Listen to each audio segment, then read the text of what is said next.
নমস্কার, welcome to my channel potential girl শতাব্দী। আজ আমি আপনাদের দেখাবো আমার মায়ের হাতের সুস্বাদু এঁচোড় চিংড়ি রেসিপি। তো চলুন দেখে নেওয়া যাক খুব সহজেই এই বাঙালি পদটি রান্না করার পদ্ধতি। প্রথমেই এঁচোড়টাকে ভালো করে কেটে ধুয়ে জলে ভিজিয়ে রাখতে হবে। ছোট বা বড় যেমন খুশি কেটে নিতে পারেন।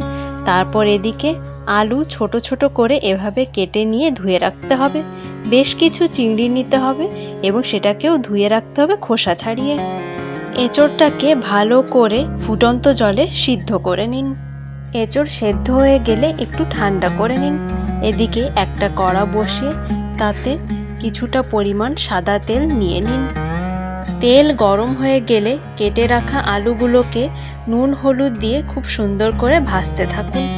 আলু ভাজা হয়ে গেলে তারপর এঁচোড়টাকেও খুব সুন্দর করে ভেজে নিন, যাতে এঁচোড়ের কাঁচা গন্ধটা চলে যায়। ছোট বড় প্রায় সকলেরই একটি প্রিয় খাবার হলো এঁচোড় চিংড়ি, আর সেটা যদি খুব সুস্বাদু করে রান্না করা যায় তাহলে তো নিমেষেই এক থালা ভাত শেষ। আলু আর এঁচোড় খুব সুন্দর করে ভাজা হয়ে গেলে কড়াতে এবার নিয়ে নেওয়া হচ্ছে সর্ষের তেল। এর মধ্যে নুন আর হলুদ দিয়ে চিংড়িগুলোকে এবার ভেজে নিতে হবে।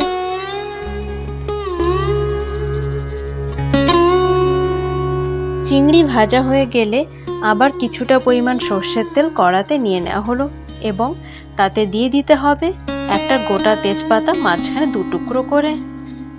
এবার ওই তেলে দিয়ে দিতে হবে 2 থেকে 3 চামচ মতো পেঁয়াজ বাটা। পেঁয়াজ একটু হালকা ভাজা হয়ে গেলে তার মধ্যে দিয়ে দিতে হবে 2 চামচ আদা রসুন বাটা, আর ভালো করে এবার এটাকে মিশিয়ে নিতে হবে। আদা রসুনের কাঁচা গন্ধ চলে গেলে তারপর তার মধ্যে দিয়ে দিতে হবে 2 চামচ জিরে বাটা। জিরে বাটা দিয়েও আবার একইভাবে মিশ্রণটিকে ভালো করে নাড়তে থাকতে হবে।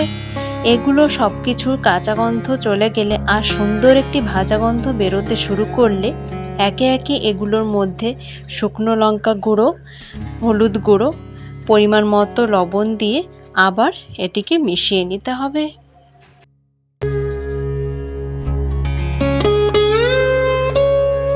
মিশ্রণটিকে নাড়তে থাকুন যতক্ষণ না মশলা থেকে তেলটা সুন্দরভাবে বেরিয়ে আসে।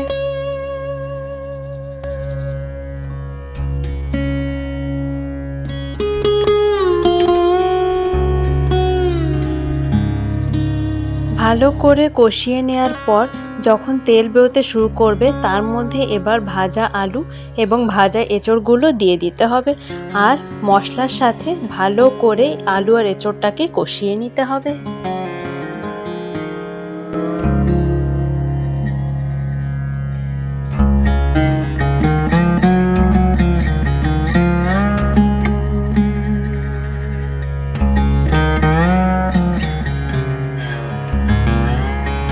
বেশ কিছুক্ষণ ভালো করে কষিয়ে নেওয়ার পর এর মধ্যে দিতে হবে 1.5 চামচ মতো কাঁচা লঙ্কা বাটা।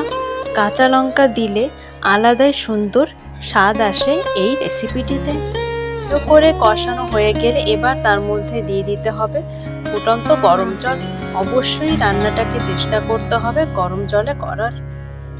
গরম রান্নায় হঠাৎ করে ঠান্ডা জল প্রয়োগ করলে এঁচোড় বা আলু দুটোই শক্ত হয়ে যেতে পারে, তাই অবশ্যই রান্নাটাকে চেষ্টা করুন গরম জলে করে নিতে। জল ফুটতে শুরু করলে তার মধ্যে দিয়ে দেবেন ভাজা চিংড়ি এবং তারপর আবার মিশ্রণটিকে ভালো করে রান্না করে নিন। আগে থেকে ভেজে রাখা পেঁয়াজ ও ভেজে রাখা জিরে বাটা দিয়ে আবার মিশ্রণটিকে ভালো করে মিশিয়ে নিতে হবে। এই ভাজা পেঁয়াজ ও ভাজা জিরে বাটা রান্নাটির স্বাদ একদমই দ্বিগুণ করে তোলে। রান্নাটিকে নামিয়ে নেওয়ার কিছুক্ষণ আগে দিয়ে দিতে হবে গরম মশলা বাটা। এই পর্যায়ে রান্নার ঝাল ও লবণের পরিমাণটা যাচাই করে নিন। দেখলেন তো কত সহজে তৈরি হয়ে গেল এঁচোড় চিংড়ি এই সুন্দর রেসিপিটি।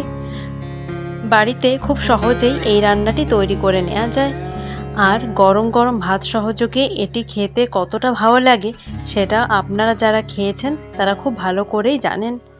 যদি ভিডিওটি ভালো লেগে থাকে তাহলে অবশ্যই এই ভিডিওতে একটি লাইক করে দেবেন এবং আমার চ্যানেলটি পোটেনশিয়াল গার্ল শতাব্দী এটাকে সাবস্ক্রাইব করে পাশে থাকবেন। আর পাশে থাকা বেল আইকনটি ক্লিক করতে ভুলবেন না কিন্তু, যাতে আমার পরবর্তী ভিডিওগুলোর নোটিফিকেশন খুব সহজেই সবার আগে আপনি পেয়ে যান। তো আজকের ভিডিও এই পর্যন্তই। সবাই সুস্থ থাকবেন, ভালো থাকবেন আর পোটেনশিয়াল গার্ল শতাব্দী চ্যানেলের সাথে যুক্ত থাকবেন। নমস্কার।